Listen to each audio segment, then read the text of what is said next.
Bolsonaro, a maior vencedora de licitações da estatal Codevasf foi uma empresa maranhense chamada Ingefort. Uma auditoria do Tribunal de Contas indica que ela seria a líder de um cartel de empresas de pavimentação que teria fraudado aí, concorrências que somam mais de R$1 bilhão. Uma outra empresa do Maranhão, chamada Construservice, já foi alvo de uma operação da Polícia Federal, também acusada de corrupção. E essas duas empresas também firmaram vários contratos com o seu governo no Maranhão. No caso da Ingefort, mais ou menos 40 milhões, e no caso da Construservice, 180 milhões. No seu governo no Maranhão, não surgiram indícios de que essas empresas poderiam estar envolvidas em irregularidades?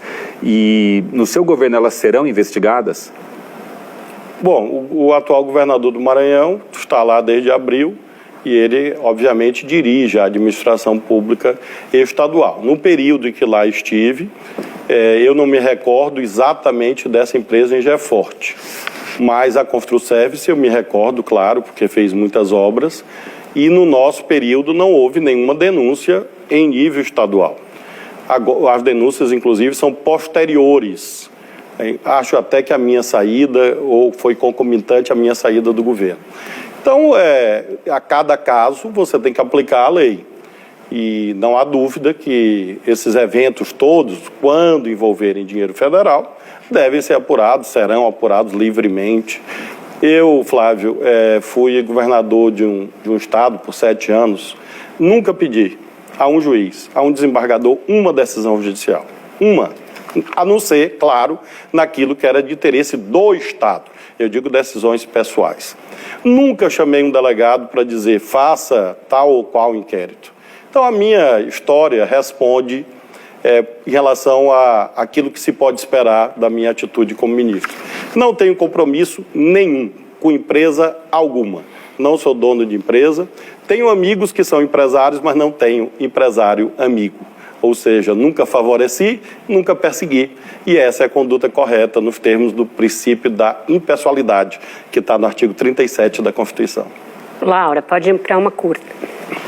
Ministro, o senhor anunciou a criação de uma Secretaria de Direito Digital dentro do Ministério. O tema do controle da internet esse ano morou no Judiciário, né? A minha pergunta é se, na sua avaliação, nos seus planos, a discussão sobre regulação da internet no Brasil deve ter o Ministério da Justiça como protagonista ano que vem. É esse o seu objetivo?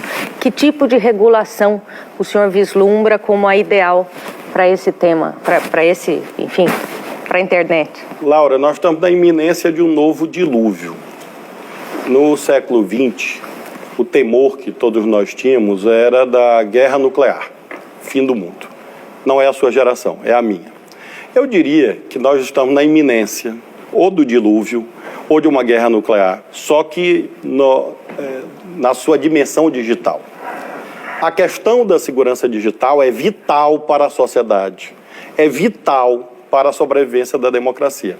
É por isso que eu pedi à professora Estela Aranha que lidere um trabalho em torno dos direitos digitais, da segurança digital, que envolve os direitos de personalidade, os direitos das pessoas, envolve o apoio à Polícia Federal, que criará uma diretoria própria para os crimes cibernéticos, para que nós tenhamos uma regulação penal mais adequada.